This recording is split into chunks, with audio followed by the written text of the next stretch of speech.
Guys, मैं हूं ज्योतिषमान। आज हम अहोम डायनेस्टी के ऊपर थोड़ा बात करेंगे। मीडिएवल एरा के सबसे प्रमुख और सबसे बड़ा राज्य था अहोम राज्य।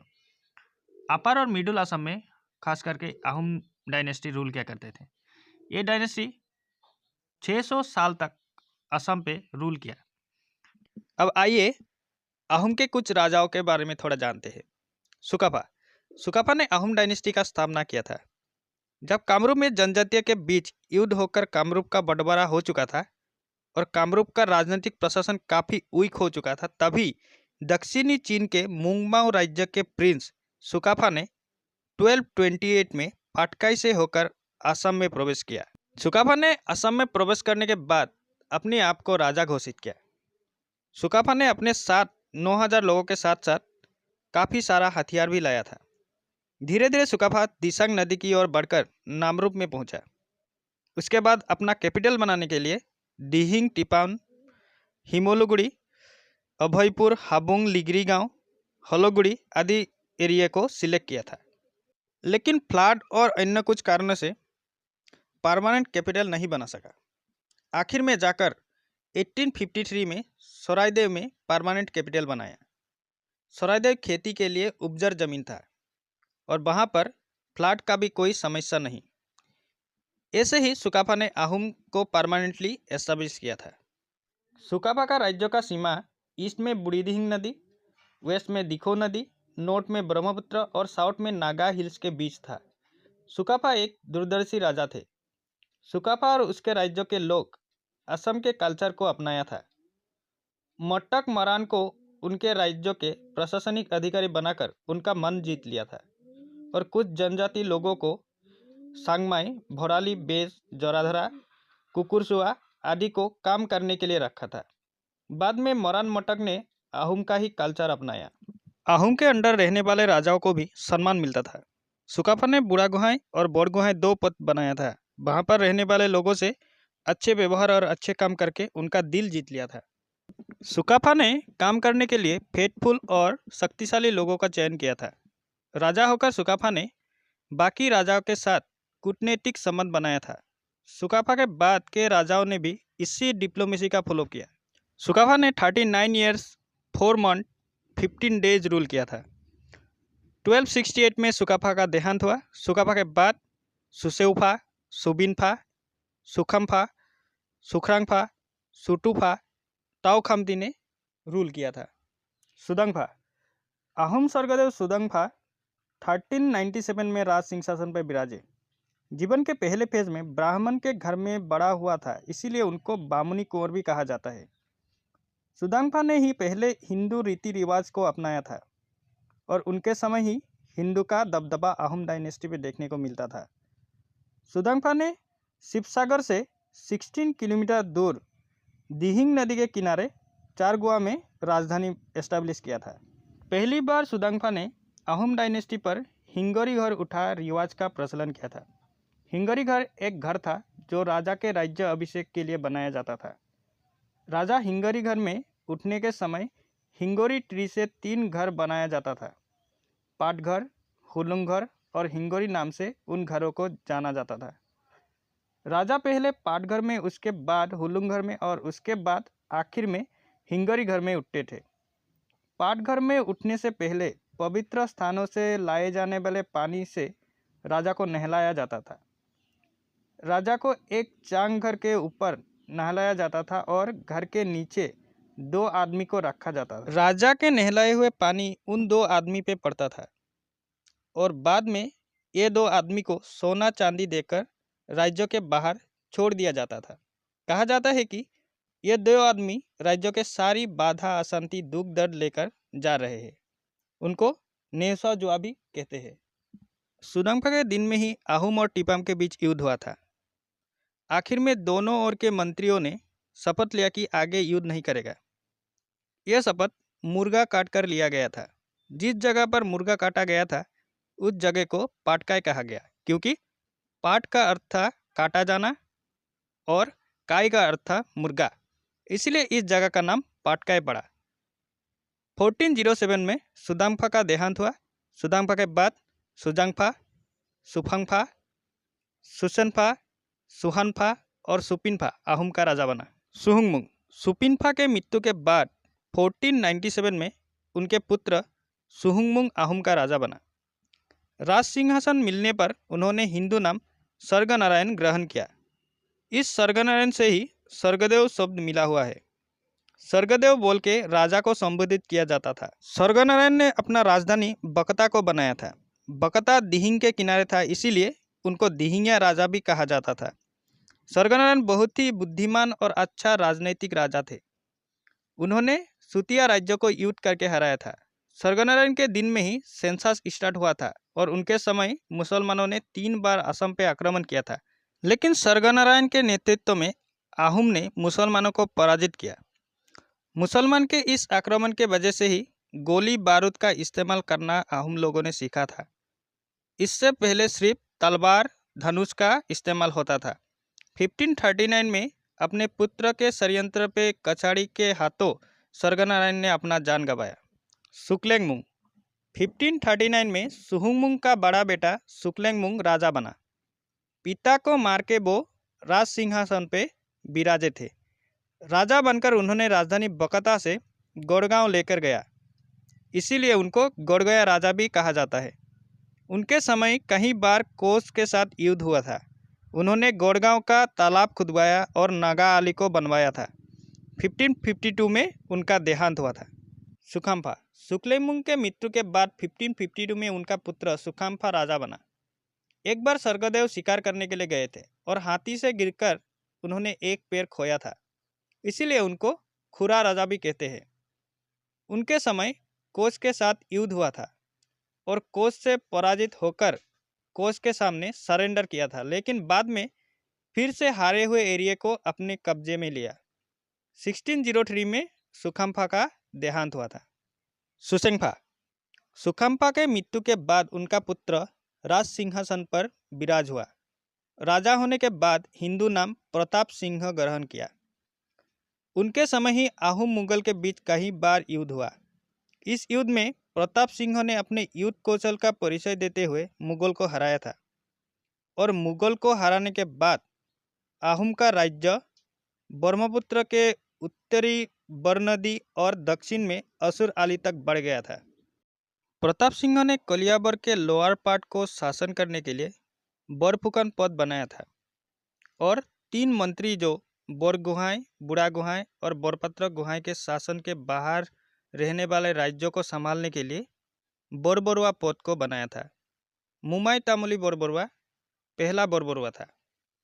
प्रताप सिंह ने राज्य में पाइक प्रथा का इंट्रोड्यूस किया। उनके समय ही देवोत्तर और ब्रह्मोत्तर जमीन देने का प्रथा शुरू हुआ था। प्रताप सिंह को बुद्धि स्वर्गनारायण भी कहा जाता था और कोई उनको बूढ़े एज में राजा होने के कारण उनको बूढ़ा राजा भी कहते थे। 1641 में स्वर्गनारायण का देहांत हुआ था।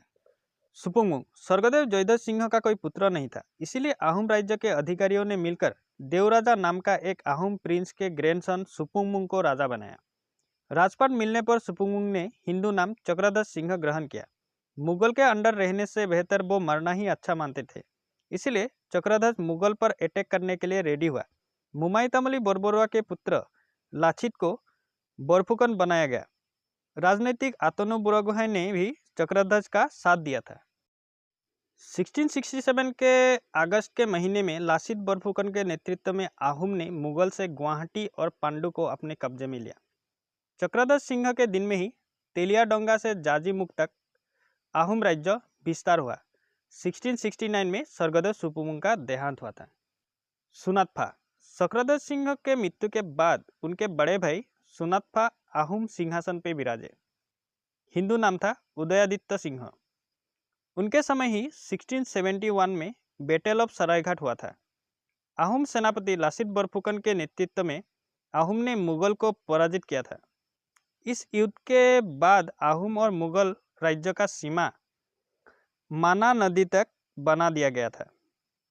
1826 तक ब्रिटिश असम अधिग्रहण करने से पहले तक आहूम राज्य का सीमा मानस नदी तक टिका रहा।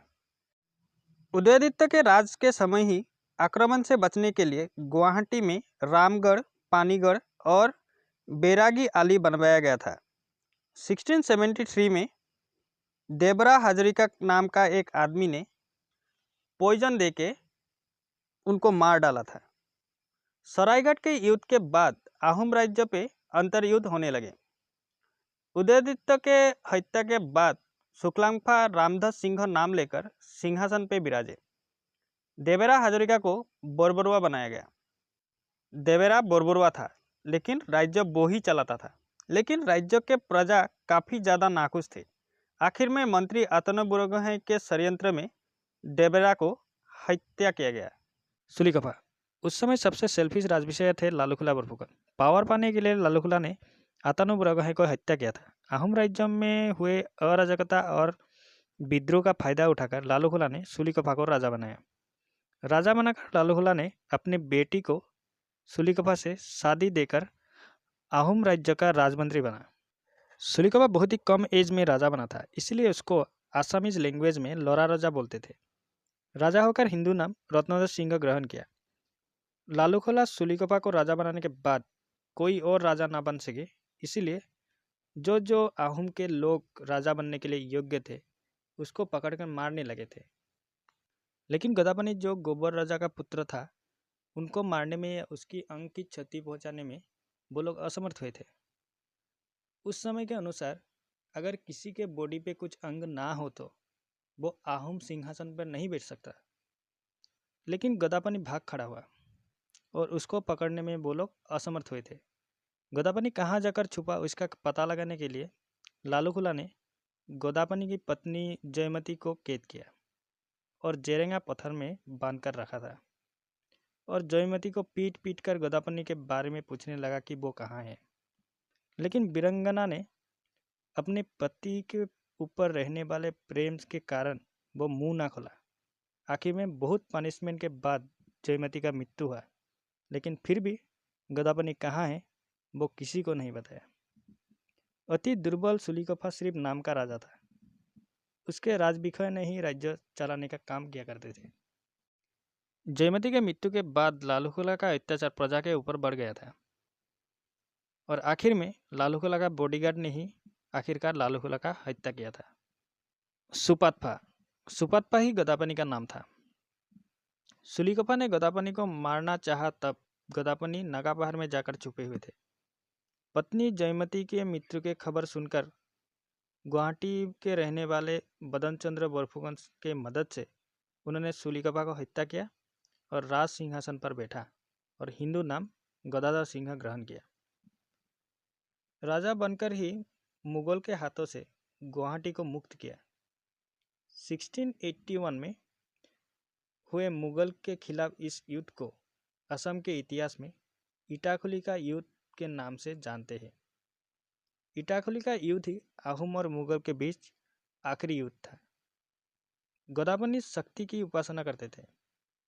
1694 में ब्रह्मपुत्र नदी के बीच में उन्होंने उमानंद मंदिर बनवाया था। प्रजा के हित के लिए गदापानी ने बहुत सा काम किया था। फेमस दुधर आली गदापानी ने ही बनवाया था। 1696 में उनका देहांत हुआ था। सुक्रमफा। सुपातफा के मृत्यु के बाद 1696 में उनका बड़ा बेटा सुखरामफा राजा बना। हिंदू नाम था रुद्र सिंह। रंगपुर को अपना उन्होंने कैपिटल बनाया था।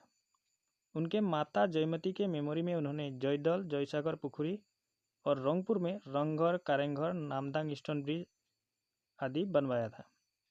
खड़ीकटिया आली, मेदकाई आली आदि भी उन्होंने ही बनाया था। रुद्र सिंह ने ही बिहू को राजकीय मर्यादा दिया था। उनके समय में ही कछाड़ी और जयंतिया के साथ आहूम का युद्ध हुआ था। युद्ध में हराकर कछाड़ी और जयंतिया को स्थापित संचिता राजा बनाया। रुद्र सिंह को आहूम का श्रेष्ठ राजा माना जाता है। 1714 में उनका देहांत हुआ था। सुतनफा। रुद्र सिंह के 5 पुत्र थे। रुद्र सिंह मरने के समय पांचों को एक के बाद एक राजा होने के लिए बोलकर गए थे। इसी बात को मानते हुए रुद्र सिंह का बड़ा बेटा सुतनफा राजा बना। हिंदू नाम था शिव सिंह। शिव सिंह ने कृष्णराम भट्टाचार्य से शरण लिया था और कृष्णराम भट्टाचार्य को कामाख्या मंदिर का पुजारी बनाकर नीलाचल पहाड़ में स्थापित किया था। कृष्णाराम भट्टाचार्य के वंश के लोगों को पर्वतीय गुहाएं कहते थे। शिवसिंह धर्म पर चलने वाले राजा थे और ज्योतिष शास्त्रों को भी मानता था। ज्योतिषी ने उसका भविष्य देखकर बोला कि उनका छत्रभंग योग चल रहा है और वो राजा बनकर रहे तो उनका मौत भी हो सकता है। इसीलिए शिवसिंह ने रानी फुलेश्वरी, जो उनका पहला पत्नी था, उनको राज्य संभालने के लिए बड़राजा बनाया। फुलेश्वरी बहुत ही कट्टर हिंदू थी। कोई हिंदू धर्म का अपमान करे वो बर्दाश्त नहीं करती थी। इसलिए उन्होंने मुआमोरिया महंतो लोगों को जबरदस्ती दुर्गा पूजा का बलि का तिलक लगाकर प्रसाद खिलाया था, जो मुआमोरिया के धर्म के विरुद्ध था। 1731 में रानी फुलेश्वरी का देहांत हुआ।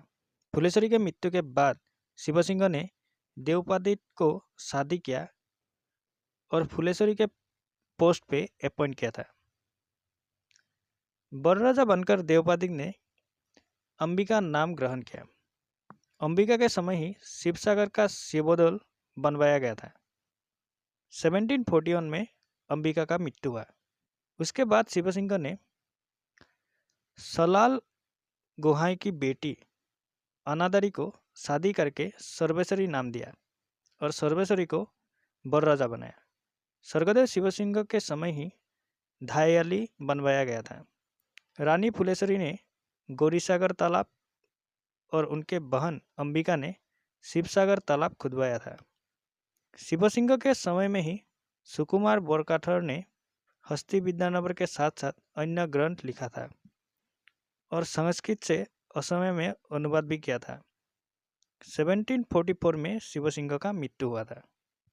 सुनेनफा। शिवसिंह के मृत्यु के बाद रुद्रसिंह के कहे अनुसार उनका पुत्र और शिवसिंह के भाई सुनेनफा 1744 में राजपाट पे विराजे। हिंदू नाम था प्रमत्त सिंह। प्रमत्त सिंह ने ही रुद्र सिंह के बनाए हुए रंगघर को बनाकर कंप्लीट किया था। अर्थात आज का जो रंगघर हमको देखने को मिलता है वो प्रमत्त सिंह ने ही बनाया था। गौरगांव का शिवद्वार, गुवाहाटी का शुक्रेश्वर और रुद्रेश्वर मंदिर प्रमत्त सिंह ने ही बनवाया था। 1751 में उनका देहांत हुआ था। सुरंभा। प्रमत्त सिंह की मृत्यु के बाद नियम के अनुसार उनका छोटा भाई राजा बनना चाहिए था, लेकिन उनके शरीर पे बीमारी का दाग था, इसीलिए वो राजा ना बन सका। इसीलिए रुद्र सिंह के चौथा पुत्र सुरंफा राजेश्वर सिंह नाम लेके राजा बना। राजेश्वर सिंह ने लैंड एरिया के लोगों के ऊपर मिरी और दफला जनजाति के द्वारा हुए अत्याचार को खत्म किया था। मणिपुर के राजा जयसिंह के साथ कूटनीतिक संबंध उन्होंने बनाया था। मान के हाथों मणिपुर राज्य छीने जाने पर राजेश्वर सिंह ने हरनाथ फुकन के नेतृत्व में मान को वहां से युद्ध करके हराया था। इस युद्ध को ही लटाकता युद्ध कहते हैं। इस हेल्प से खुश होकर जयसिंह ने अपनी बेटी कुरंग नयनी को राजेश्वर सिंह को शादी दिया था। राजेश्वर सिंह के दिन में ही गौरगांव में कारेंघर बनवाया गया। बखिष्ठाश्रम मंदिर, नवग्रह मंदिर, मणिकर्णेश्वर देवालय, रंगपुर का तलातल घर आदि प्रसिद्ध मंदिर उन्होंने ही बनवाया था। राजेश्वर सिंह के राज के आखिर के समय में ही कीर्तिचंद्र बरबरुआ का दबदबा देखने को मिलता है।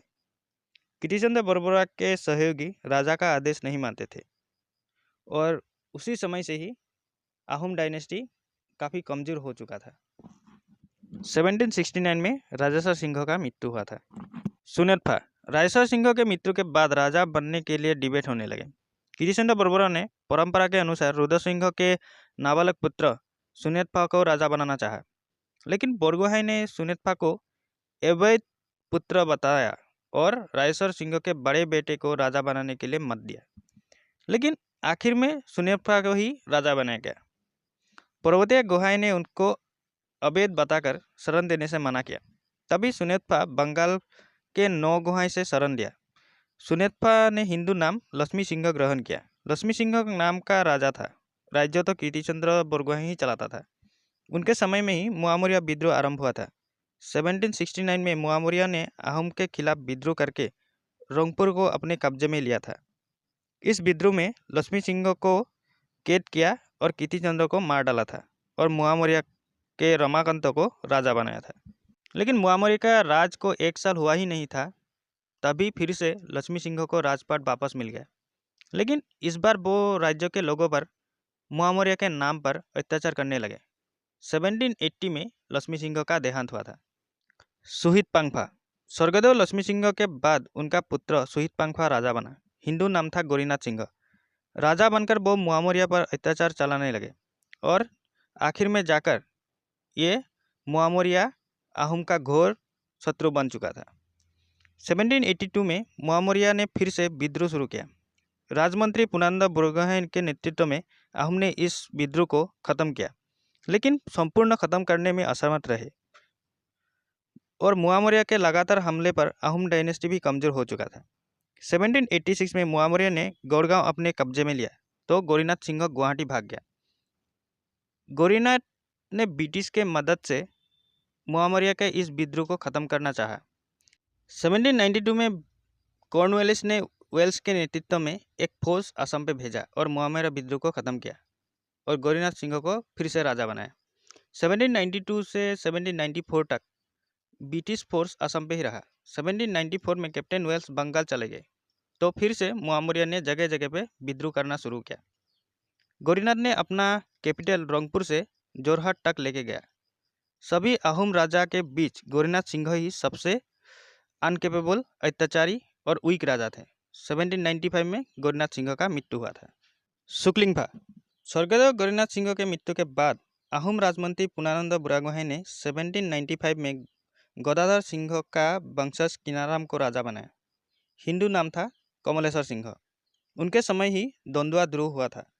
उनके समय में ही ब्रह्मपुत्र के उत्तर दिशा में दफलाई सदिया के चारों ओर सिंगफो, खामती और मोरान के द्वारा हुए विद्रोह को उन्होंने खत्म किया था।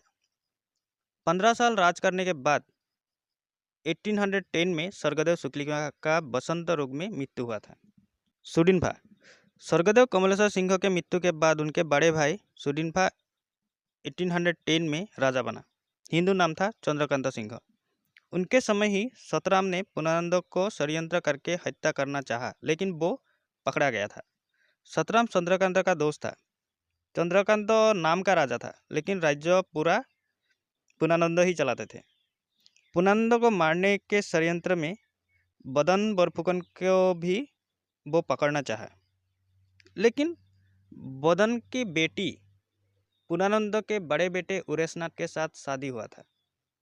इस बात को सुनकर उसकी बेटी ने बदन चंद्र को बताया कि पुनानंद उनको पकड़ना चाहते थे और तभी बदन ने जाके मान की सहायता मांगा।